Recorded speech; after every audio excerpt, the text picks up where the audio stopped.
কেমন আছো প্রিয় শিক্ষার্থী বন্ধুরা? স্পেশাল পার্টের পক্ষ থেকে সবাইকে জানাই স্বাগতম।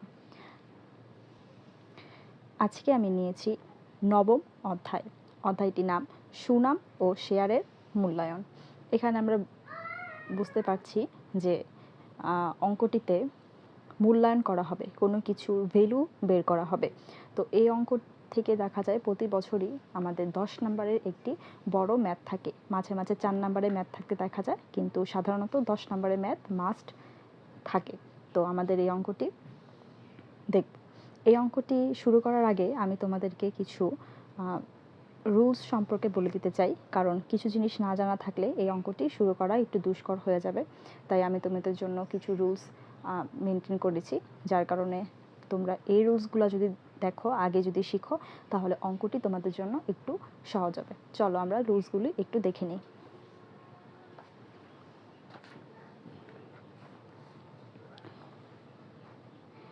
এখানে আমি একটি একটি করে রুলস বলবো, বা তোমাদের অঙ্কের সুবিধার্থে কিছু জিনিস আমি নিয়েছি, তো তোমরা মনোযোগ সহকারে দেখবে। প্রথমে দিয়েছি সুপার প্রফিট, মানে 1 নাম্বার দিয়ে দিয়েছি। সুপার প্রফিটের বাংলা হচ্ছে অতি মুনাফা। সুপার প্রফিটের বাংলা অতি মুনাফা। সুপার প্রফিট অঙ্কটাতে ধাপ হচ্ছে আমাদের 6টি। সুপার প্রফিট অঙ্কটাতে ধাপ হচ্ছে আমাদের 6টি, কিন্তু কোনো কোনো ক্ষেত্রে 5টি পর্যন্ত হয়ে থাকে, মানে 5টি ধাপ পর্যন্ত হয়ে থাকে, কারণ এখানে আমাদের কিছু রিকোয়ারমেন্টের কাজ রয়েছে। দেখো আমি একটু পড়ি। যদি 5 নাম্বার ধাপে গিয়ে মাইনাস ফিগার আসে তবে 6 নাম্বার ধাপ করতে হবে না। যদি কোনো অঙ্কে পঞ্চম ধাপ, মানে 5 নাম্বার ধাপে গিয়ে যদি দেখি আমরা যে সেখানে মাইনাস ফিগার এসেছে, তাহলে আমাদের 6 নাম্বার ধাপটি করতে হবে না, আমরা 5 নাম্বার পর্যন্ত ধাপটি করি, সেটা রেখে দিব।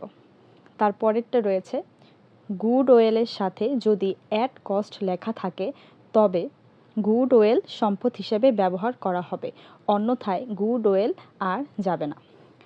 এর মানে হচ্ছে, যদি আমাদের কোনো অঙ্কে গুড ওয়েলের সাথে অ্যাট কস্ট লেখা থাকে, যদি আমাদের কোনো অঙ্কে গুড ওয়েলের সাথে অ্যাট কস্ট লেখা থাকে, তবে গুড ওয়েল সম্পদ হিসেবে ব্যবহৃত হবে, তাহলে আমাদের এই গুড ওয়েলটা সম্পদ হিসেবে ব্যবহার হবে। আমাদের আরেকটি রুলস দেখি, সকল প্রকার সম্পদ থেকে চলতি দায় বাদ যাবে। সকল প্রকার সম্পদ থেকে চলতি দায় বাদ যাবে, এখানে গুলিয়ে ফেলবেন না। চলতি দায় বাদ যাবে, কোনো দীর্ঘমেয়াদী দায় বাদ যাবে না, শুধুমাত্র চলতি দায়টি বাদ যাবে। তারপরেরটি হচ্ছে, যদি কোনো সম্পদ পূর্ণ মূল্যায়ন করা হয় তবে ওই টাকা হবে। ইনভেস্টমেন্ট ম্যাথে যাবে না, কারণ ইনভেস্টমেন্টকে ধরা হয় হচ্ছে অলস সম্পত্তি। কিন্তু ইনভেস্টমেন্টের সাথে যদি কোনো সুদের কথা বলা থাকে, তবে সেই সুদ বিয়োগ হবে। আপনারা আরেকটু লক্ষ্য রাখবেন, যদি কোনো এই অঙ্কগুলোতে যদি ঋণের সুদ থাকে, তাহলে ঋণের সুদ সবসময় যোগ হয়।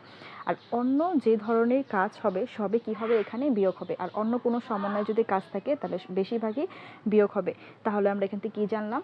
ইনভেস্টমেন্টের সুদ থাকলে বিয়োগ হবে, কিন্তু ঋণের সুদ থাকলে যোগ হবে। আরেকটা গুরুত্বপূর্ণ পয়েন্ট হচ্ছে ডিপ্রিসিয়েশন। অ্যাট কস্ট থাকলে ডিপ্রিসিয়েশন যাবে, অ্যাট কস্ট না দেওয়া থাকলে ডিপ্রিসিয়েশন যাবে না। অ্যাট কস্ট থাকলে ডিপ্রিসিয়েশন যাবে, অ্যাট কস্ট না দেওয়া থাকলে ডিপ্রিসিয়েশন যাবে না।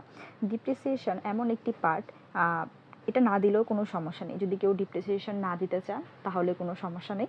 আজকে এই পর্যন্তই রইল, সবাই ভালো থাকবেন।